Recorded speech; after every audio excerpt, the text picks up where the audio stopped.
أشهد أن لا إله إلا الله وحده لا شريك له وأشهد أن محمدا عبده ورسوله أما بعد فأعوذ بالله من الشيطان الرجيم بسم الله الرحمن الرحیم۔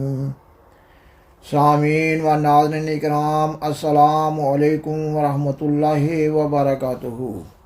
سیدنا حضرت محمد رسول اللہ خاتم الانبیاء صلی اللہ علیہ وسلم نے اس آخری زمانہ میں مسلمانوں کی اخلاقی اور مذہبی حالت کے بارے میں بعض پیشگوئیاں بیان فرمائی ہیں۔ یہ پیشگوئیاں بڑے صاف اور شفاف رنگ میں پوری ہو چکی ہیں۔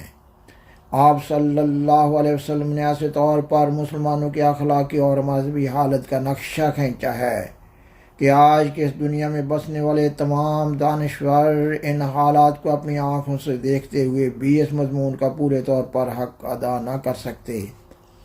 اس زمانہ میں ان پیشگوئیوں کا پورا ہو جانا ہستی باری تعالیٰ کا ایک بیان ثبوت ہے۔ ان پیشگوئیوں کا پورا ہو جانا سیدنا حضرت محمد رسول اللہ خاتم الانبیاء صلی اللہ علیہ وسلم اور اسلام کی صداقت کا ایک روشن ثبوت ہے۔ مگر بدقسمتی کی بات ہے کہ احمدیت مخالف علماء احمدیت کی مخالفت اور دشمنی میں سیدنا حضرت محمد رسول اللہ خاتم الانبیاء صلی اللہ علیہ وسلم کے ان پیشگوئیوں کے پورا ہونے کو بھی تخفیف اور تحقیر کی نظر سے دیکھ رہے ہیں، کیونکہ آپ صلی اللہ علیہ وسلم کے ان پیشگوئیوں کے پورا ہو جانے کا اقرار کرنے سے سیدنا حضرت مرزا غلام احمد قادیانی علیہ السلام کے دعوی امام مہدی و مسیح موعود کی پورے طور پر تصدیق ہو رہی ہے۔ احمدیت مخالف علماء کے سیدنا حضرت محمد رسول اللہ خاتم الانبیاء صلی اللہ علیہ وسلم کے ان پیشگوئیوں کے پورا ہونے کے انکار سے یہ مترشح ہو رہا ہے کہ یہ لوگ اسلام کی حقیقی روح سے غافل ہیں۔ یہ لوگ محض اس لیے مسلمان ہیں کہ مسلمانوں کے گھروں میں نسل بعد نسل پیدا ہوتے چلے آ رہے ہیں۔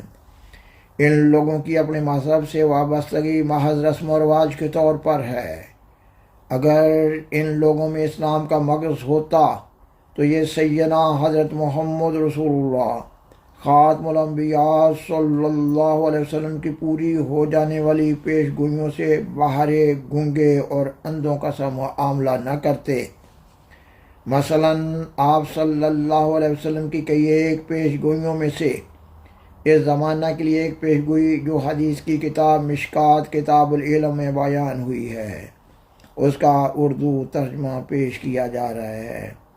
آپ صلی اللہ علیہ وسلم نے فرمایا، لوگوں پر ایسا زمانہ آئے گا جب اسلام کا صرف نام باقی رہ جائے گا اور قرآن کے صرف الفاظ باقی رہ جائیں گے۔ ان کی مسجدیں ظاہر میں تو آباد ہوں گی لیکن ہدایت کے لحاظ سے بالکل ویران ہوں گی۔ اس زمانہ کے لوگوں کے علماء آسمان کے نیچے بدترین مخلوق ہوں گے، انہی میں سے فتنے نکلیں گے اور انہی میں واپس جائیں گے۔ سامعین و ناظرین کرام، خدا را سوچیں کہ کیا اس حدیث کی ہر شق انتہائی کمال صفائی سے پوری ہو رہی ہے یا نہیں؟ اس حدیث کی ہر شق کا پورا ہو جانا محتاج ثبوت و دلیل نہ ہے۔ مسلم دنیا کی حالت خود اس کا منہ بولتا ثبوت ہے۔ 13ویں صدی ہجری سے مسلمان دانشور اس حالت کا برملا اعتراف کرتے چلے آ رہے ہیں۔ طوالت کے خوف سے مسلمان دانشوروں کی عبارتوں سے بطور نمونہ معدود چند حوالہ جات کا ذکر بھی نہیں کیا جا سکتا۔ مثلاً مولانا الطاف حسین خالی نے 1879 میں اپنی مشہور مسدس میں لکھا، رہا دین باقی نہ اسلام باقی، ایک اسلام کا رہ گیا نام باقی۔ خاکسار بیان کرتا ہے کہ یہ وہ زمانہ تھا جب تمام مذاہب و ملل اور اقوام عالم معود اقوام عالم اور امام آخر الزماں کی بعثت کی منتظر تھی، اور علامہ اقبال نے بانگ درا میں لکھا، وضع میں تم ہو نصارا تو تمدن میں ہنود، یہ مسلمان ہیں جنہیں دیکھ کے شرمائیں یہود۔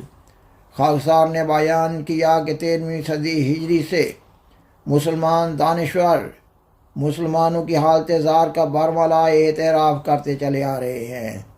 اس کا مطلب یہ ہوا کہ مسلمانوں کو تعلیم و تربیت دینے والے علماء بھی بگڑ چکے ہیں، کیونکہ قوموں کا بگاڑ اوپر سے شروع ہو کر نیچے تک چلا آتا ہے۔ مسلمان اس حد تک بگڑ چکے ہیں کہ دنیا میں دہشت گردی کو مسلمانوں سے جوڑا جاتا ہے۔ نہ صرف مسلمانوں بلکہ مسلمانوں کے علماء میں دنیا کا ہر جرم بیانک شکل میں پایا جاتا ہے۔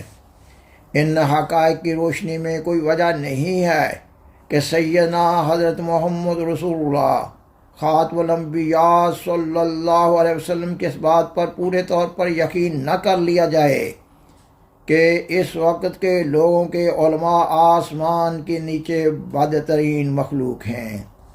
اگر ہم اس حدیث کے الفاظ پر غور و فکر کریں تو انتہائی خوفناک صورت سامنے آتی ہے۔ آپ صلی اللہ علیہ وسلم کی حدیث میں الفاظ ہیں کہ لوگوں پر ایسا زمانہ آئے گا۔ آپ صلی اللہ علیہ وسلم یہ نہیں فرما رہے کہ میری امت پر ایسا زمانہ آئے گا، اور پھر آپ صلی اللہ علیہ وسلم فرما رہے ہیں کہ اس زمانہ کے لوگوں کے علماء میری امت کے علماء نہیں فرما رہے، اور آپ صلی اللہ علیہ وسلم لوگوں کے ان علماء کی حالت کے بارے میں فرما رہے ہیں کہ آسمان کے نیچے بدترین مخلوق ہوں گے۔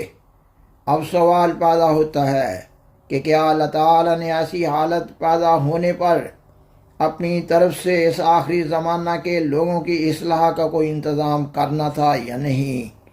سیدنا حضرت محمد رسول اللہ خاتم الانبیاء صلی اللہ علیہ وسلم نے اللہ تعالیٰ کے بتانے سے پیشگوئی فرمائی کہ ایسے حالات میں امام مہدی و مسیح موعود کا نزول ہوگا۔ امت محمدیہ کے بعد بزرگان سلف نے القائے ربانی کے تحت امام مہدی و مسیح موعود کے زمانہ سے متعلق بعض خبریں دی ہیں۔ مثلا حضرت مجدد علیہ ثانی رحم اللہ تعالیٰ کی کتاب مبدأ و معاد کے صفحہ 28 پر جو عبارت ہے اس کا ترجمہ یہ ہے کہ امام مہدی کے وقت حقیقت محمدی کا نام حقیقت احمدی ہو جائے گا، اور سرتاج الصوفیاء شیخ محی الدین ابن عربی رحم اللہ تعالیٰ کی عربی کتاب فتوحات مکیہ جلد صفحہ 242 پر جو عبارت ہے اس کا ترجمہ یہ ہے، جب امام مہدی علیہ السلام کا ظہور ہوگا تو بڑے بڑے علماء اس کے کھلے کھلے دشمن ہوں گے، کیونکہ اگر وہ مہدی کو مان لیں تو ان کی عوام پر برتری اور ان پر امتیاز باقی نہ رہے گا۔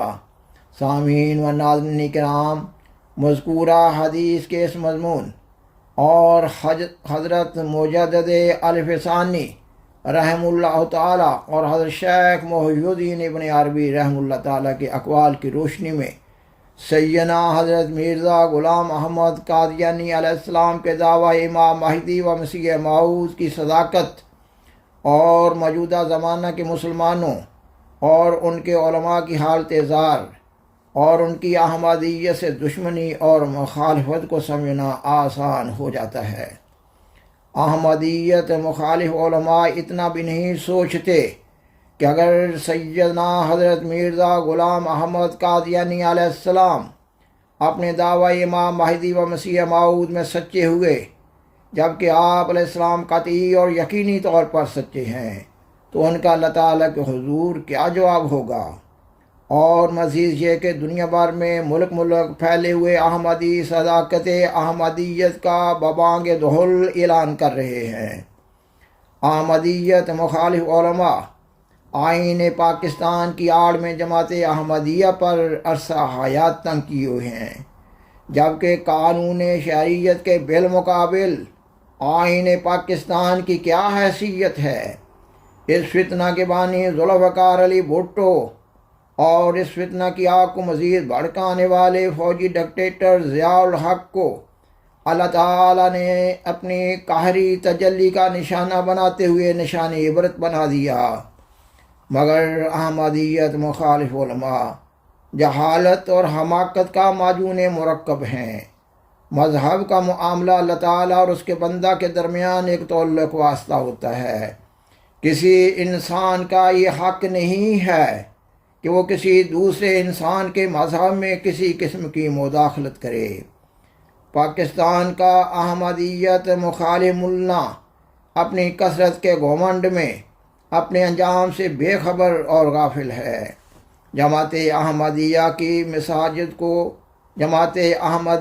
مساجد کو مسمار کر رہا ہے، محراب اور ممبر کو گرا رہا ہے، مسجدوں سے کلمہ طیبہ اور قبروں کے کتبوں سے اللہ تعالیٰ کا نام اور دعائیہ کلمات مٹا رہا ہے، اور وہ اللہ تعالیٰ کی قہری تجلی کا نشانہ بننے والے دشمن احمدیت کے بد انجام سے عبرت حاصل نہیں کر رہا۔